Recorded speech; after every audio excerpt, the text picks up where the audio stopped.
kenangan itu ya. Ketika disampaikan ke dunia nyata itu, dunia nyata penuh ketidaksempurnaan. Begitulah dunia. Manusia sing sempurna itu ra ono. Sudah meninggal.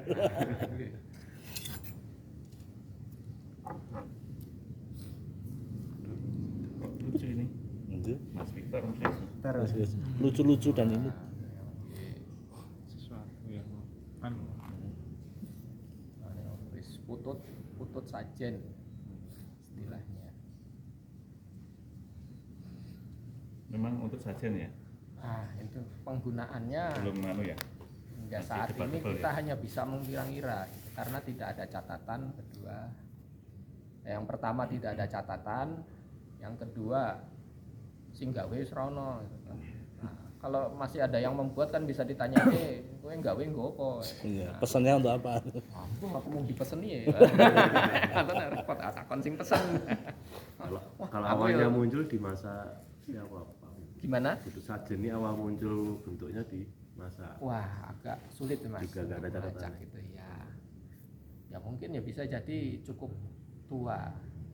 Tapi kan sebelum ada putut sajen, orang itu kan sudah mulai ada ide dulu konsep. Nah, kita harus membuat sesaji gitu. Sesaji itu isinya apa? Apa itu isi sesaji? Tentu akan ada konsepsi tentang semesta, alam semesta. Ada tumpeng yang melambangkan gunung, ini segala macam, itu kan konsepsi alam semesta. Mengapa sebuah keris harus dilibatkan gitu kan? Dari ini kok ujuk-ujuk kono keris. Nah, itu kan ada pikirannya sendiri seharusnya. Bila ini memang benar adalah perabot sesaji. Bila bukan perabot sesaji apa? Fungsi-fungsi yang lain keris kan senjata kok koyo ngene. Kan wah, Tambah sulit. kayaknya nggak mungkin ceret gitu kan. Wah geman kok koyo ngene. Coret lagi gitu kan. Untuk jimat ya bisa, untuk jimat itu bisa. Untuk kelengkapan sesaji ya bisa. Kelengkapan sesaji tentunya nanti dilarung atau disanggarkan di tempat sesaji, besoknya dilorot, biasanya begitu. Mengapa besi ya atau keris besi yang sudah dibentuk dalam wujud keris seperti ini dijadikan sesaji, ya itu nanti harus kita lacak kembali makna keris, makna penempaan logam pada masa pra-Islam tentunya.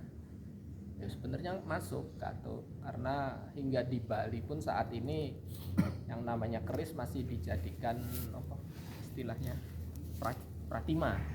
Pratima itu kalau di pura-pura di dalam bangunan suci itu di paling dalam ada biasanya patung dewa atau apa itu disimpan di dalam kotak. Tapi dalam beberapa pura itu pratimanya berbentuk keris gitu ya. Nah, berarti keris dengan pratima itu sama. Sedangkan pratima itu adalah perwujudan dewa, itu jadi dibayangkan dalam kepercayaan Hindu, dipercaya bahwa dewa akan masuk ke dalam pratima itu. Berarti keris itu omahe dewa nek ngono tempatnya. Ya memang begitu. Dewa apa gitu. Berarti memang ini bukan untuk dilarung gitu ya. Kalau tempatnya dewa disanggarkan, dilarung dibuang itu enggak. Karena kalau untuk dibuang eman-eman. Karena Eman-eman. pembuatannya juga ya sekarang pembuatannya, dan di masa lalu besi itu barang langka. Ya, enggak kayak sekarang itu ya malah paku dibuang-buang neng dalan itu ya. Harganya murah. Kalau di masa lalu itu benda besi itu sangat berharga karena pengolahannya sulit. Di Jawa juga tidak ada sumber biji besi. Berbiji besi yang baik itu di Jawa tidak ada. Sehingga alat-alat besi di masa lalu itu ya sangat efisien. Seperti alat untuk panen padi, ani-ani. Ani-ani itu besinya seberapa? Besi di dalam ani-ani itu isinya cuma ring ini. Besinya mau lempengan tipis kayak ya itu plat nomor diketahui sudah diani pirang-pirang itu. Tiga-tiga nih cilik-cilik gitu. Kemudian pacul. Pacul juga kan, kalau pacul lama tidak semuanya utuh dari besi, hanya mata paculnya saja yang dibuatkan besi, disasap kayu begitu ya. Bangunan Jawa mana yang pakai paku? Enggak ada. Ya. Padahal membuat bangunan tanpa paku kan memerlukan ketekunan, presisi, harus masuk cek cek cek cek mesti pas. Itu kan lebih membuang waktu. Ya. Iya. Kalau ada paku wis watone pakone wae. Aman. Beres. Ya, kalau pakunya turah-turah. Kenyataannya karena besi langka, maka penggunaan besi itu dalam tradisi Jawa sangat Efektif. ya efektif, sangat dihemat gitu ya. Kalau nggak perlu betul pakai besi ya nggak dipakai. Regol besi gitu, nggak ada teralis besi gitu. Kalau Jawa nggak ada kan. Tapi kalau di Eropa gitu, bikin kastil, bikin regol, semuanya besi. Nah, sana besi kurang memang. Nah, iya. Ini berarti pembuatannya sama dengan era keris juga ya, nggak lebih dulu gitu kan? Enggak, seharusnya sudah keris itu sudah ada dulu. Dan keris itu karena dia budaya Hindu, bukan budaya Hindu, mengandung nilai-nilai Hinduisme. Jadi harus ada sistem budaya Hindu dulu. Jadi ketika orang Jawa Hindu dulu, baru ada keris. Jadi sebelum ada Hindu tidak ada keris. Karena dalam bentuk keris sendiri itu ada kosmologi Hindunya. Kosmologi Hindu itu pandangan dunia Hindu itu kan 3 buana, alam bawah, alam tengah, alam atas. Selalu seperti itu, alam tengah, alam bawah, alam atas. Alam atas dewa, alam tengah manusia, alam bawah itu bangsane buto ya kasar-kasar itu. Ya. Dalam keris juga begitu, karena keris itu selalu ada alam bawah itu lambangnya bonjo. Alam tengah itu ya bagian sorsoran, alam atas itu ke atas nanti rujukannya.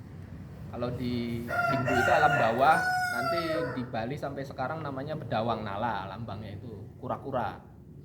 Jadi kalau ada Meru itu bawahnya kura-kura, lalu di atasnya baru alam tengahnya, atasnya lagi alam atas. Selain kura-kura, kadal. Selain itu air.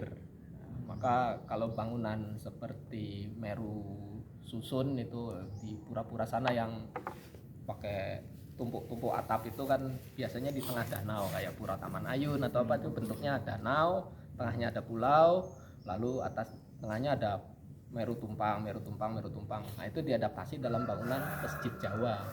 Masjid Jawa itu kan ada kolamnya dan tempat masjidnya, atasnya atap tumpang. Nah, persis sebenarnya sama, cuma penggunaannya sekarang berbeda. Keris juga seperti itu, jadi alam bawah itu gonjo. Gonjo kalau dilihat dari bawahnya kan ada kepala, ada itu bentuknya kadal, cicak. Ya. Nah, itu sebenarnya ya kura-kura, ya cicak, ya kadal. Lambangnya itu. Kalau dalam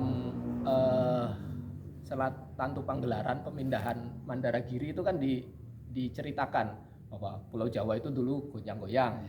Lalu untuk supaya tidak goyang ditumpuk gunungnya itu dari India, Gunung Himalaya sebenarnya, Mahameru dipotong. Lalu gimana cara membawanya? Dia ditumpangkan kura-kura. Dewa Wisnu itu wujud dari kura-kura, taruh di atasnya taruh gunung, jalan, masih goyang. Naga, ular naga membelit gunung dengan kura-kura, taleni nganggo ular naga itu. Nah, dibawa. Maka keluarlah keris, gonjo, gunung, naga sasra. Lalu naganya ada 2, itu bukan 1, naga Basuki sama naga Anu. Bisa ada yang ganti naganya ke bawah, ada buntut semua itu melambangkan buntutnya naga sebenarnya. Lalu bergelombang ganjanya. Nah, itu juga sama, ular dan naga, dua hewan jadi satu. Ular dan kura-kura sebenarnya ganja itu. Kura-kuranya dari sini kelihatan, ularnya naganya itu dari gelombangnya. Ada yang kepalanya 2, yaitu kepala naganya 2 kiri kanan, buntutnya 2, buntut naga. Kalau kita lihat berapa Meru di Jawa itu kan, di Bali itu perwujudannya nyata. Jadi ada kura-kuranya, ada Merunya itu biasanya yang di rumah Merajan itu atas, lalu ada kura-kuranya itu sambil dibelit naga. Bisa cari browsing itu, pasti begitu. Kalau posisi duduknya nggak nek keris-keris apa sajen kan sok-sok posisinya duduk kayak gini itu. Terus nek Ada patung-patung yang jongkok, megalitik ada barang yang- sok-sok apa mumi-mumi itu yang seperti berdiri. duduk-duduk Nah, ini gini tuh setengah duduk nongkrong-nongkrong. Wah, itu tanya orang arkeologi ini, Mas. Wah. Karena itu ya ada yang jongkok, kalau jongkok Iya. itu mewujudkan apa misalnya masih kelahiran bayi, masih menggurap, ada yang berdiri, ada yang kematian gitu. Itu kalau itu lebih ke nilai-nilai pra-Hindu, malah jadi masih zaman apa Animis. ya animisme dinamisme, bentuk patung-patung sederhana gitu ya, itu masih budaya anu sebenarnya sampai ke Pasifik gitu masih seperti itu. Pulau Ester itu Ester Iya, dulu ya. Pulau Ester ya segala macam. Maka bentuk patungnya masih mirip ya karena memang di Nusantara ini kan peralihan. Kalau kita lihat mulai dari barat ke timur itu dari Aceh sampai Papua itu budayanya terus Mundur. tambah ke timur itu tambah ya nek diarani primitif mengko nesu tapi tambah kuno sana kan ya Papua itu bisa kita sebut zamannya masih zaman batu gitu Nun Sewu gitu karena mereka belum kenal Peralatan besi, besi. gerabah itu aja belum ada ya, masih berburu dan meramu, masih pakai tulang, senjatanya pakai jubi, pakai kayu yang dibakar, Kapak pakai koteka gitu kan masih sangat sederhana sekali. Primitif. Cara penguburannya seperti apa ya dari Papua. Tapi kalau di daerah Nusa Tenggara Timur masih pakai kubur batu. Sarkofagus Masih ya. pakai ya itu sebenarnya sarkofagus, seperti sarkofagus. Tapi nek mergo wis modern nganggo Peti kayu, semen. semen. Tapi sarko ya tetep bagus tapi ora batu diteteli suwe atau harus gawe semen dicor. Cor, cepet. Golek tukang semen. Suruh tuh maju sithik ya perpaduan gitu lah. Demikian juga keris ini ya harus tetap walaupun sederhana ini jadi satu gonjonya ya dibuat simbolis, kasih garis ini masih ada garisnya sedikit sebagai simbol tiga alam. Tiga alam. Darat laut udara.